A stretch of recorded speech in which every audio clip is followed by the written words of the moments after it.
नमस्कार भारत भाग्य विधाता, कैसे हो बच्चों? बच्चे तो अच्छे होते हैं कह रहे।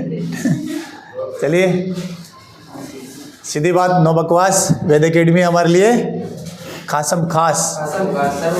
तो आज का टेस्ट साइकोलॉजी वाला, आज मज़ा आया तुम्हारे को पेपर देने में। टाइम लगा पूरा 55 मिनट लगे थे, मैंने देखा था लगभग, है ना। खैर कोई बात नहीं, फिर भी टाइम लगा तो इतना तो लगना भी चाहिए। सीधे पहले क्वेश्चन की तरफ चलते हैं। किसी ने कहा था मेरे को टेस्ट सर इस क्वेश्चन को बोलो, तो अब बोलने का टाइम हमारा, तो हम उस टाइम क्यों बोलेंगे? जैसे आज 10th वालों को कुछ काम दिया था, सर मेरे को ये समझो, अच्छा आज होमवर्क देते समझो, है ना। तो टेस्ट के टाइम टेस्ट। पहला क्वेश्चन, निम्न में से एक को छोड़कर सभी संप्रेषण के घटक है। संप्रेषण जानते हो ना, कम्युनिकेशन। अच्छा ये आप ऐसे मत कहते सर फर्स्ट ग्रेड लेवल का, ये तो BSTC लेवल का है संप्रेषण, तो फिर देखा जाए तो, है ना। तो संप्रेषण के घटक, कभी भी कोई लेवल नहीं होता फिक्स, ठीक है ना। लेवल की तरफ आप कभी मत जाना, क्योंकि कोई सवाल 10वीं में तष्टी करोगे, कहानी भी आ सकती है, तो उससे हार्ड भी आ सकती है। वो किसके घटक पूछ रहे हैं? संप्रेषण के घटक। तो देखो संदेश भेजते हैं अपन, संप्रेषण का कोई माध्यम होना चाहिए, उसको डिकोड करते हैं, प्रेषक वाला भी होना चाहिए, फिर उसका वापस उनको कहने वाला होना चाहिए, लेकिन उसमें मूल्यांकन नाम में कोई चीज़ नहीं होती। इसलिए आंसर क्या हो जाएगा? सी आंसर हो जाएगा, ठीक है ना। क्लियर? पढ़ा था ना मैं, संप्रेषण की पूरा एक चक्कर, संप्रेषण चक्कर होता है, ठीक है ना। क्वेश्चन नंबर 2,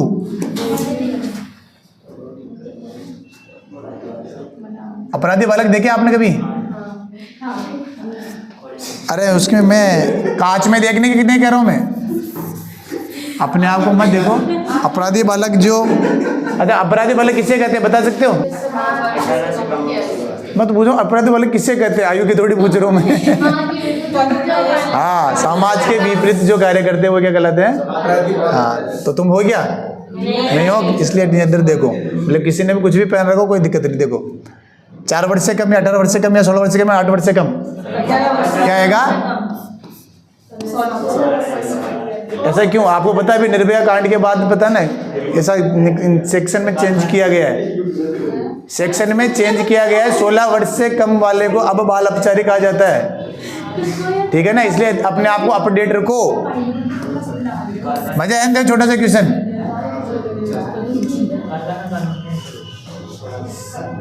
सत्य कथन है। बहुत बहुत बहुत बहुत बहस हुई इस मामले में, तब जाके 16 किया। इसको तो 14 तक करवाने की सोच रहे थे, कि बच्चे तो और ना 18 16 तक ही रखा भी, तो इसको इस पर और बहस हुई, अब तो 14 भी हो जाए ना, इस तरह से। आ जाओ, सत्य कथन है। असत्य ने पूछा, क्या पूछा? त्रुटियां सीखने का भाग है, सही बात है। लिंग एक जैविक सत्ता है, यानी जीव विज्ञान से मिला है ना अपने को, मिला है। सीखना समय को से प्रभावित होता है, हाँ होता है। वह घोष की जैविक पद की उपेक्षा करता है ना। वो तो सामाजिक को, मैंने कि किसको समाज को ज्यादा मानते हैं ना, सामाजिक क्रिया है ना, तो करते हैं। यानी चारों बातें सही है, चारों बातें सही किसमें है? 1 2 3 4 में। अब ऐसे में अपने को सारे फैक्ट आने चाहिए। ऐसे क्वेश्चन आएंगे आपके जिसमें ऐसे में आपको आगे नहीं, एक फैक्ट भी गलत हो, एक फैक्ट भी अगर आपको समझ में नहीं आया तो आपका आंसर हो जाएगा। जैविक पक्ष का मतलब वंशानुक्रम, सीधा सीधा अपने भाषा में समझो। तो क्या बताओ, हवाई गोच की वंशानुक्रम पे जोर देता है या वातावरण पे? अभी सब सीधी सी बात है, प्रश्न को समझना है, ठीक है ना। अगला है आत्म संप्रेषण को कहते हैं। आत्म संप्रेषण मतलब आप खुद से बात कर रहे हैं। करते हो कभी कभी? कभी आपका मन कहता है ना मेरी बात सुन, आप अपने मन की बात नहीं सुनते हो, ज्यादातर तो सुन लेते हो, ठीक है ना। तो आत्म संप्रेषण में क्या कहा जाएगा? समूह तो हो ही नहीं, जन्म नहीं हुआ, अंतर और अंत में समस्या। अंतर तो अंदर का, खुद का, तो क्या आ जाएगा? आंसर डी, अंतर व्यक्तिक संप्रेषण। अच्छा अंतर मतलब दूसरे का, एंटर और इंट्रा, ध्यान है ना। अंग्रेजी में ज्यादा समझ में आ जाएगा तुम वैसे ना, कोशिश करना। तो बिल्कुल सिंपल सवाल, लेकिन वहाँ एग्जाम में अपने अंतर और अंतरा का याद नहीं आता। अब याद नहीं आता तो फिर वहाँ पर क्या होता है? बस वही तो ना। जैसे किसी ने कहा सर मेरे तो ना आपके पेपर में बहुत अच्छे नंबर आए, लेकिन बाद में आए, पेपर देते वक्त की बात है। वहाँ पर अपना दिमाग क्या काम करता है, उसके बाद तो अपन पेपर के बाहर, तो अपन एग्जामिनेशन हॉल के बाद तो अपना दिमाग भी ज़्यादा चलने जाए। मतलब एक ऐसी जगह जहाँ पर सब होते हुए भी हम अपने आप को अकेला महसूस करते हैं, है नहीं है? वहाँ पर तो अपना दिमाग भी साथ छोड़ देता है कई बार। आगे नेक्स्ट क्वेश्चन, आदत ज्ञान एवं अभिवृत्तियों का अर्जन क्या कहलाता है? इससे सरल प्रश्न तो कहीं तुमसे भी नहीं होगा शायद, है ना, ठीक है ना। आदत है कि ज्ञान अपने से, अभिवृत्ति अपने से की गई, ठीक है ना। अगला समस्या समाधान। समस्या समाधान स्थिति के लिए संज्ञानवादी क्या मानते हैं? वेरी गुड, क्योंकि चिंतन की सबसे हाई लेवल क्या है? चिंतन का सबसे हाई लेवल क्या है? समस्या समाधान ही है। अगर आपने पढ़ा ना चिंतन के, बहुत मैंने बताया था चिंतन है बारे में अपने, है ना, तो चिंतन की सबसे हाई लेवल क्या रहेगा? समस्या समाधान रहेगा। तो बाकी समझने की दिक्कत नहीं। फिर अगले चलते हैं अपन क्वेश्चन नंबर 7। चुन्नू मुन्नू, छोटे मोटे चुन्ने मुन्नू देखे कभी आपने? तो चुन्ने मुन्नू क्या कर रहे हैं? खेल रहे हैं, खेलते खेलते क्या करते हैं? खिलौनों को तोड़ देते हैं। तोड़ते हैं बच्चे भी, एक्सपेरिमेंट करते रहते हैं बेचारे बच्चे, छोटे बच्चे। तो आप उसके पुर्जों को देखने के लिए उन्हें अलग अलग करके भी देखते, तो आप क्या करोगे? उन पर हमेशा नजर रखोगे? नहीं। और दूसरी क्या, उनके जिज्ञासु स्वभाव हुआ, उनकी ऊर्जा को सही दिशा देंगे, सही देंगे, ताकि उनके वो तोड़ फोड़ नहीं करे, उनका दिमाग सही जगह सही दिशा में काम करे। उन्हें समझाएंगे खिलौनों को तोड़ना नहीं चाहिए, तो ये भी सही है। उन्हें खिलौने से कभी भी खेलने नहीं देंगे, तो ये भी गलत है। तो पहला और लास्ट दोनों में से ज़्यादा क्या है? तो उनकी ऊर्जा को सही दिशा देंगे, तो अपन सही दिशा ही बढ़ाएं। मना कर दिया अपन ने, मना कर दिया, क्यों? सलाह देने, लोग क्या पता वो माने नहीं माने, तो उनको सही तरीका भी अपने को सिखाना है, कि टीचर का कर्तव्य होता है। ठीक है ना? इसलिए आंसर क्या हो जाएगा? बी हो जाएगा। ठीक है ना? कि उन्हें ऊर्जा को सही दिशा देंगे। मैंने राइट नहीं लगाया, समझ लेना। ठीक है ना? फिर नेक्स्ट, निम्न में से कौन सा प्रश्न बच्चों को गंभीर रूप से सोचने के लिए आमंत्रित करता है? मतलब आपको किसी प्रश्न का जवाब देना है, गंभीर रूप से होकर के देना है। इतना गंभीर भी नहीं होना है, ज़्यादा सीरियस हो जाएंगे तो कहाँ चल जाएंगे? आईसीयू में। इसलिए पहला क्या है? हाँ, प्रश्न तो गंभीर करेगा ना, विभिन्न तरीकों से हम इसे कैसे हल कर सकते हैं। अब इस प्रश्न को हल करने के लिए उसे चारों तरफ सोचना पड़ेगा, गंभीर रूप से सोचना पड़ेगा। दूसरा देखो, क्या आप इसका उत्तर जानते हैं? तो हाँ या ना, इस तरह से। तो इतना ज़्यादा बड़ी बात नहीं, जानता तो वहाँ कर देगा, नहीं जानता तो ना कर देगा। सही जवाब क्या है? सही जवाब क्या है? यानी एक प्रश्न तो उसका सही जवाब एक ही मांग रहा है, तो एक ही जवाब से होगा, तो बात खत्म। फिर क्या आप इस तरह की स्थिति के बारे में सोच सकते हैं? तो उसको यहाँ पर भी सोचना पड़ेगा। वापस वही देखो, दोनों में कमजोर है, आंसर चारों सही है। दोनों थोड़े कमजोर है, ये दोनों में स्ट्रोंगनेस आ गई, फर्स्ट और लास्ट में आ गई। तो यहाँ पर उस स्थिति के बारे में सोचें। यहाँ पर देखो स्थिति एक ही है, यहाँ पर कितनी बार इन तरीके से करें? विभिन्न तरीके से, बार अलग अलग तरीकों से। यानी एक सवाल को अपन 4 तरीकों से कर सकते हैं, वो बताएगा। इस तरह से भी हो सकता है, इस तरह से भी होता है, इसलिए जैसे 3 और 3 कितने होते हैं? 3 और 3 कितने होते हैं? 6 होते हैं। कुछ लोग 9 भी बता देते हैं, कोई 33 भी बता देते हैं। और 3 को अगर सीधा लिखो और 3 को उल्टा लिखो तो 8 भी हो जाते हैं। तो ये विभिन्न तरीके हो गए, है ये नहीं? तो विभिन्न तरीकों से अगर अपन सोचेंगे तो अपने को जवाब अपने को मिल जाएंगे। तो क्वेश्चन नंबर 8 में क्या रहेगा? Answer number A. ठीक है ना? लार्ज स्केल पे अपने को दिमाग को सोचना है। फिर पिछले टेस्ट में क्या कि अपने थोड़े वो नहीं डाले थे, एनईपी और एक नए टॉपिक जुड़े हैं। सीताराम जी सर कह रहे एक बार इनकी ये क्लास एक बार आप ले, तो सोच रहे हैं एक दिन तुम्हारे को 15-20 मिनट की क्लास लेंगे, ताकि तो आपको ये चीज़, दोनों चीज़ एक बार क्लियर भी हो जाए। क्योंकि अगर नया टॉपिक है ना, एक तो समझ में भी कम है, दूसरा नया टॉपिक है तो कन्फर्म है इसमें से क्वेश्चन ज़्यादा आएंगे, क्वेश्चन तो सब में से आएंगे। ठीक है ना? तो सीधा सीधा चलते हैं अपन एनईपी के कुछ क्वेश्चन की तरफ। राष्ट्रीय शिक्षा नीति, देखो राष्ट्रीय शिक्षा नीति किसका नाम? एनईपी है। हिंदी में भी आ सकता है, अंग्रेजी में भी आ सकता है, तो आपको नाम दोनों ध्यान में रखने हैं। तो राष्ट्रीय शिक्षा नीति 2020 के अनुसार उच्च शिक्षा संस्थानों में सकल नामांकन अनुपात को कितना प्रतिशत बढ़ाने का लक्ष्य रखा गया है? तो सीधा सीधा है 50%। ये तो सीधा सिंपल है, ये फैक्ट वाली क्वेश्चन है। कैसे क्वेश्चन है बेटा? फैक्ट वाली क्वेश्चन है। तो इनमें आपको सीधा सीधा क्या करना पड़ेगा?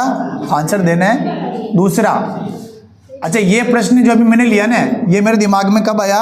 जब अभी बजट पेश हुआ था, अपना सेंट्रल का बजट पेश हुआ था ना। किसने पेश किया budget? Very good, Nirmala Sitharaman ji ने, है ना। तो अब आपको यहाँ देखना है कि उसके अंदर ये साफ स्पष्ट आया था, इसलिए मेरे को ध्यान में आया कि यहाँ पर कितने प्रतिशत घरेलू खर्च का, सकल उत्पादन का कितना प्रतिशत शिक्षा पर किया जाए? 6% उसमें रखा गया। लेकिन अभी भी 6% नहीं, 3.4 ऐसे लगभग कुछ परसेंट हो रहा है अभी। हालांकि पिछले से तो बढ़ा है, इस बजट में शिक्षा पे जो दिया गया वो बढ़ा है, लेकिन अभी भी इतना नहीं हो रहा है। हाँ, तो क्वेश्चन नंबर 11, राष्ट्रीय शिक्षा नीति 2020 में छात्र व शिक्षक अनुपात रखा है। कितना अनुपात है बेटा? 30:1 का है। सीधा सवाल है, सीधे फैक्ट वाले क्वेश्चन है, आपको करना है। अच्छा, अब आगे आपने योजनाएं, कल्याणकारी योजनाएं भी आपको बताना है। अपने नया जुड़ा है तो मुख्यमंत्री बाल गोपाल योजना का नाम बदल करके क्या गया? अच्छा, पहले बताओ बाल गोपाल क्या है? ये योजना क्या है? दूध से है ना, पहले उसमें हफ्ते में 1 दिन, उसके बाद 3 दिन पिलाया जाता, अब 6 दिन। तो क्या आएगा? पन्नादाय बाल गोपाल योजना। नाम चेंज कर दिया है, गोरादाय नहीं है। ये तो सबको याद है। क्वेश्चन नंबर 13, आपने भी अपनी अपनी बहन की साइकिल खूब चलाई है, तो कक्षा 9, कक्षा 9।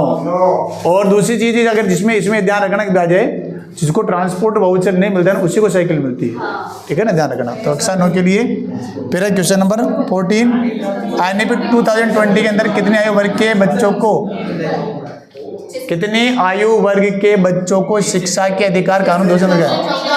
एक सेकंड देखो देखो ये अरे रुको तो सही, ये उत्तर लग गया, ये उत्तर लग गया, ठीक है ना। 3 से। अच्छा ऐसा क्यों है? एनईपी में आपने पढ़ा हुआ है ना, एनईपी में आपने पढ़ा है प्यारे बच्चों, मैं बता रहा हूं ना, इधर देखो 5 3 3 4, ये 5 है ना। 3 साल का बच्चा पढ़ना शुरू करेगा नहीं करेगा? प्री बनाए वहाँ आंगनबाड़ी पहली दोनों, उसके बाद LKG UKG वो चीज़ें कहते हैं अपन, फिर 1st 2nd 3rd, तो 5 साल ये हो गए, फिर उसके बाद 6 7 8 चौथे नहीं पहली दूसरी तक 1st और 2nd, फिर उसके बाद में छोड़ो वापस LKG UKG है ना, नर्सरी LKG UKG, ठीक है ना। 3 तो ये हो गए प्री, उससे पहले फिर 1st और 2nd, तो 5 साल ये हो गए, फिर तीसरी चौथी 5वीं, फिर 6ठी 7वीं 8वीं, फिर 9वीं 10वीं 11वीं और 12वीं। तो देखो तीसरी क्लास से लेकर के जब 12वीं में जाएगा 18 साल का हो जाए तब तक है ये चीज़ है। इसलिए कह रहा हूँ एक बार अच्छी तरह से देखना, और अपने फैक्ट अगर आपके गलत है तो आप इनको सही कर लेना, ठीक है ना बेटा। अच्छा इसमें राजस्थान है, इसलिए 15वें क्वेश्चन में आपने राजस्थान किया क्या? इसमें राजस्थान है, आपने राजस्थान किया था ना, ठीक है ना, क्यों एनईपी जरूरी नहीं कि अपने राजस्थान से संबंधित हो। नेक्स्ट क्वेश्चन क्या है? वापस आगे अपन चाइल्ड पे डालो ये चीज के समक्ष कि शेषावस्था की विशेषता नहीं है, शेषावस्था की विशेषता नहीं है। शारीरिक विकास की तीव्रता, दूसरों पर निर्भरता, नैतिकता का होना, मानसिक विकास में तीव्रता क्या होना चाहिए बताओ? Very good. उसमें नैतिकता कुछ नहीं, जो चीज मेरी तो मेरी है, इसको कहते हैं गंदी व्यवस्था भी कहते हैं, तो नैतिकता होती नहीं है, इसलिए कोई दिक्कत नहीं है। आप में तो खूब नैतिकता होनी चाहिए। आगे क्वेश्चन नंबर 17,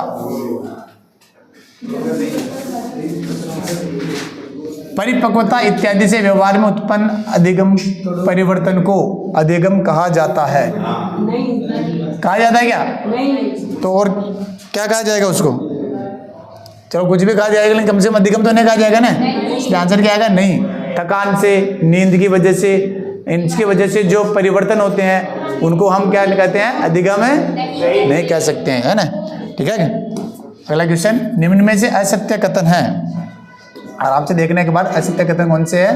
मनोविश्लेषणवाद का विकास विश्वविद्यालय परिसर के बाहर हुआ, तो बाहर भी कई सारे विकास हो सकते हैं, बिल्डिंग के बाहर। फिर दूसरा, प्रायड बीती हुई अनुभूति को महत्वपूर्ण मानता है, वेरी गुड।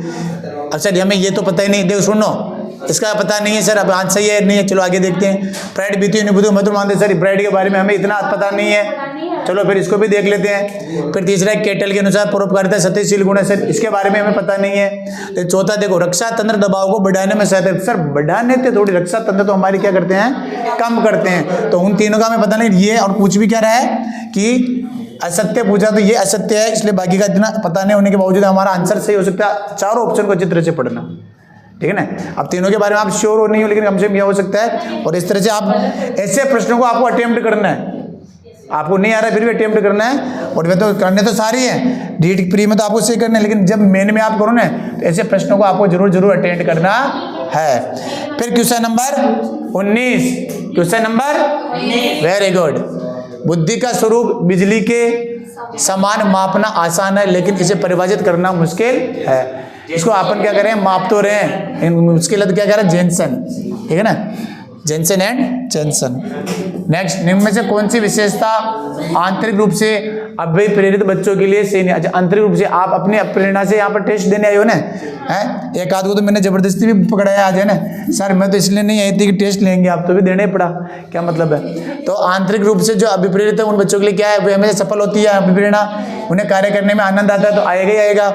वे कार्य करते समय उच्च स्तर की ऊर्जा प्रति तो वो अपना फुल 100% देते हैं, फिर के वे चुनित प्रिय कार्यों को पसंद भी करते हैं। तो जरूरी नहीं कि आप अभी प्रेरित होकर काम करें तो सफल हुए, असफलता भी अपने को स्वीकार करनी चाहिए। असफलता स्वीकार नहीं होती तो फिर क्या होता है, पंखे के लटकना उटकना ऐसा नहीं करना बेटा। है बचपन में क्या कि पहले तो हम क्या खूब सुताई होती थी ना, तो फिर बाद में साइकोलॉजी के हिसाब से अब सही हो गिरने लगे सारी चीजें, लेकिन अपने को है ना असफलता को भी स्वीकार करना आना चाहिए। नेक्स्ट क्वेश्चन है हकलाने का मनोवैज्ञानिक कारण है। मैं किसी की नकल नहीं कर रहा हूँ, बता रहा हूँ किससे कहते हैं, ठीक है ना।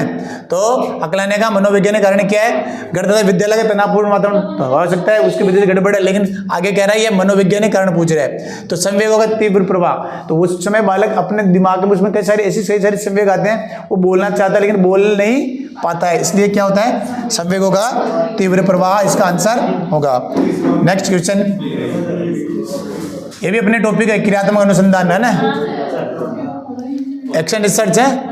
नवीन तथ्यवादी सिद्धांतों प्रतिपादन करना चाहिए, इसमें क्या पूछा है ध्यान देना, सही नहीं है तो यानी 3 गलत 1 सही है, 3 गलत 1 सही है ना, सही नहीं है मैं, अरे बेवकूफो 3 सही है या 1 गलत है, तो फिर देखो तो सुनो तो समझो, तो यानी 3 सही होंगे और 1 गलत होगा। तो क्या है नवीन तथ्य सिद्धांतों पर प्रतिबंध करना, पता नहीं सर, स्थानीय समस्याओं का अध्ययन करना, तो स्थानीय समस्याओं का अध्ययन तो अपन करते ही हैं, पर सामान्यकरण नहीं किया जाता, तो वास्तव में उसका सामान्यकरण किया जाता उन चीजों को दूसरे विद्यालय में अपन उसको अप्लाई कर सकते हैं। फिर व्यक्तिनिष्ठ व्यवहारिक भी होता है, एक छोटी छोटी समस्याओं को लेते हैं, व्यवहारिक भी तो व्यवहार में था, तो तीनों से। तो चौथा क्या है, उसमें कोई नवीन तथ्य नया सिद्धांत प्रतिपादित नहीं किया जाता है, उन तथ्यों का उनका जो है उनका निर्माण करके उनको प्रयोग किया जाता है। बाकी किसी को डाउट हो आप हाई कोर्ट में अपने पास आ सकते हो बाद में एग्जाम के क्लास के बाद, है ना। फिर आगे देखते हैं हम अगला क्वेश्चन, हाँ नेक्स्ट क्वेश्चन 23 CCE, ये भी है अपने इंग्लिश में भी था, हिंदी में भी है, हर सब्जेक्ट में है, सतत अध्ययन समग्र व्यापक मूल्यांकन। क्या है अब ये क्या कर रहा है, इसमें सही क्या है, इसमें आधार रेखा रचनात्मक योगात्मक मूल्यांकन होते हैं, मतलब इसका बेस क्या होता है, रचनात्मक और योगात्मक मूल्यांकन होते हैं नहीं होते हैं। दूसरा है ABA वाला पोर्टफोलियो फाइल बनाए जाते हैं, ABA की फुल फॉर्म लिखना कमेंट में। फिर है C, राजस्थान में CC में 4 योगात्मक मूल्यांकन होते हैं, सर पता नहीं। इसमें फॉर्मेटिव टेस्ट का कुल वेटेज 40% सर पता नहीं, तो देख लो एक बार दोनों में से एक, यानी दोनों तो सही है, अब दोनों में से एक गलत है, कैसा है, तो एक 2 प्रकार के उसके अंदर क्या होते हैं टेस्ट होते हैं, एक तो फॉर्मेटिव और एक योगात्मक। योगात्मक तो हम क्या कहेंगे समेटिव, ठीक है ना। तो अब इस तरह से हिंदी और इंग्लिश दोनों आने चाहिए, वहाँ पर ऐसा प्रश्न ऐसी इस लैंग्वेज में आ सकता है, तो आप ये कहो ना सर मुझे इंग्लिश नहीं, तो इंग्लिश भी आनी चाहिए, तो वो सीधा पूछ सकते हैं फॉर्मेटिव, ठीक है ना। तो फॉर्मेटिव का मतलब वेरी गुड रचनात्मक, और योगात्मक का मतलब सबमेटिव। तो सबमेटिव कितने होते हैं, केवल साल में 2 ही होते हैं, 60% उनका वेटेज होता है नहीं होता है, तो ये पूरे। जैसे फॉर्मेटिव का तो 40% होता ही है, तो ये 2 बार होते हैं 30 मिला करके इसका 60 होगा, इसलिए आंसर कौन सा हो गया अपना गलत ये है, इसलिए ये सी हो जाएगा। इस तरह से आपको ध्यान रखना है, ऐसे प्रश्न आपको घुमाएंगे तो आपको क्या करना है, घूमना है, घूम करके वापस उनको सही कर लेना है। भाई आपको पूरी नॉलेज अगर उस चीज़ की है, उस टॉपिक की पूरी नॉलेज है तो आपको दिक्कत नहीं आएगी। फिर भी आप देखो कि पहले तो आप क्या करो, मैंने कहा ना जो आपको लगता है कि 2 पक्के हैं उन 2 को तो हटा दो, प्रॉब्लम हमेशा 2 में तो आती है ना, उन 2 के बारे में सोचो। फर्स्ट अटेम्प्ट आप जब कर रहे हो वो चीज़ें होनी चाहिए। अब ये सारी चीज़ें फैक्ट की ज़्यादा, अब के बार पेपर में फैक्ट की चीज़ें ज़्यादा है, या तो सही होगी या होगी, लेकिन फिर भी फैक्ट में भी मैं अपने साइकोलॉजी डाली है, साइकोलॉजी के हिसाब से उनका ऑप्शन को अपने सेट किया है।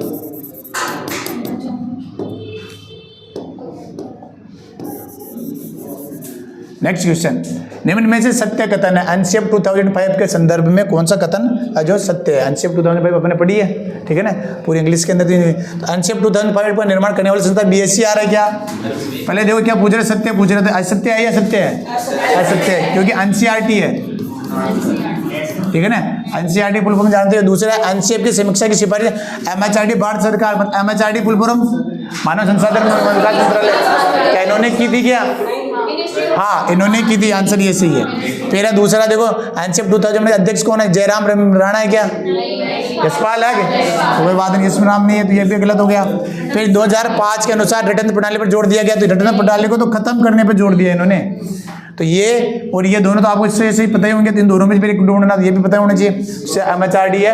अच्छा मेरा एक सवाल, मानव संसाधन विकास मंत्रालय का नाम परिवर्तन करके क्या किया है? कमेंट में आपको बताना है। वेरी गुड, बहुत अच्छा जवाब, कमेंट में भी लिखना ये। फिर है क्वेश्चन नंबर 25। कई सारे परिवर्तन हुए हैं, सरकार ने कई सारे शिक्षा विभाग में परिवर्तन किए हैं जिनका कि हमारे सिलेबस से सीधा सीधा संबंध है, और उनका प्रश्न कन्फर्म बनना है, क्योंकि एग्जामिनर जब बैठेगा तो वो एक्टिव रहेगा, तो उससे लेटर उठाएगी, हाथ हाथ उठाएगा वो, इसलिए ध्यान रखो आसपास का भी। फिर है आर्टिकल 2009 है ना के संदर्भ में असत्य, यहाँ पर असत्य ढूंढना है, यानी कि तीन क्या सत्य चीजें। तो लोकसभा ने पारित किया 4 के 2009 को किया क्या? बिल्कुल सही बात है। इसमें 7 अध्याय 38 धाराएं हैं, ये बात सही है, अपने को पता है। फिर प्रति व्यक्ति फीस लेने पर 15 गुना जुर्माना क्या?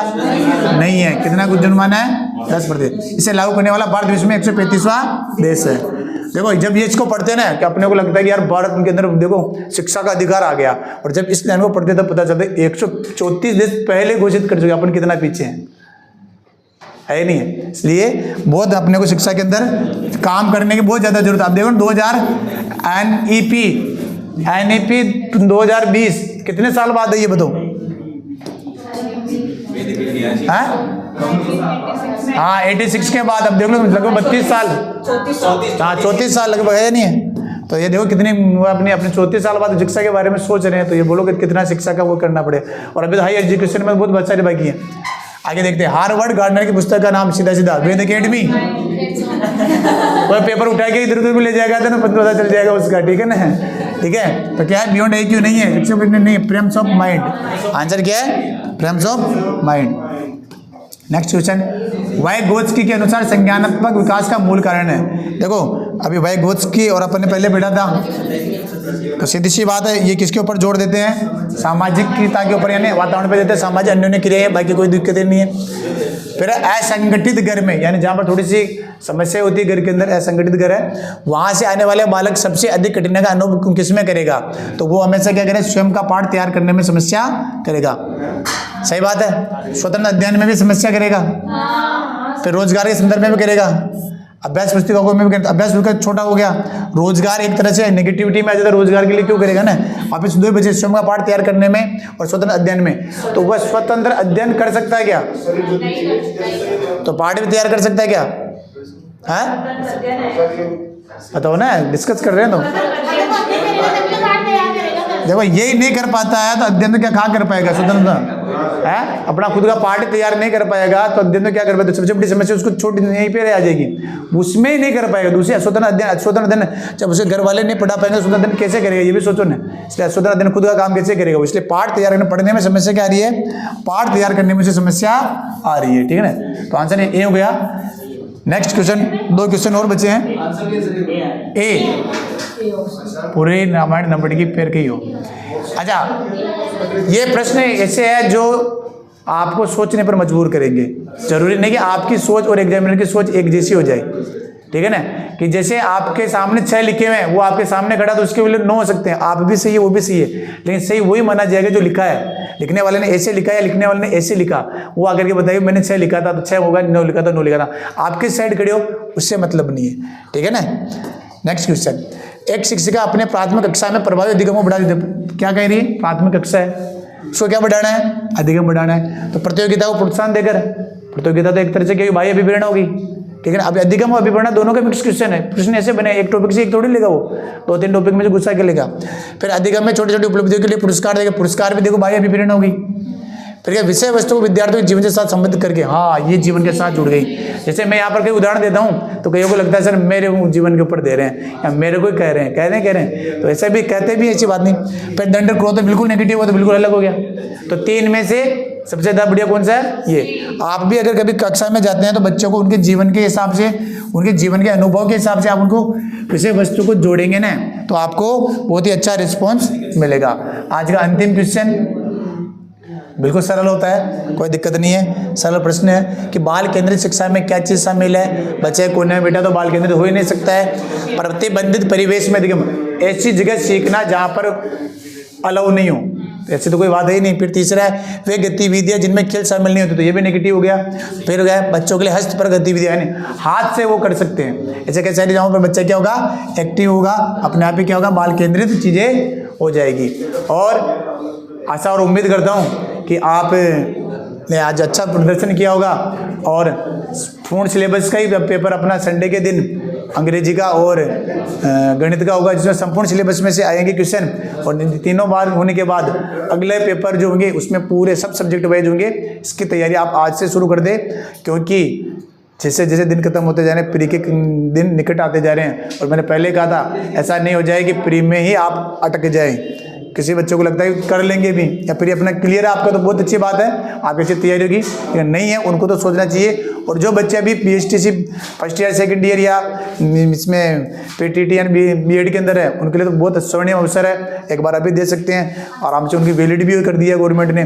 तो इस प्रकार से किसी भी प्रकार कोई नियम संबंधी कोई जानकारी हो तो आप प्राप्त कर सकते हैं, ले सकते हैं। इसी आशा और उम्मीद के साथ जय हिंद, जय भारत।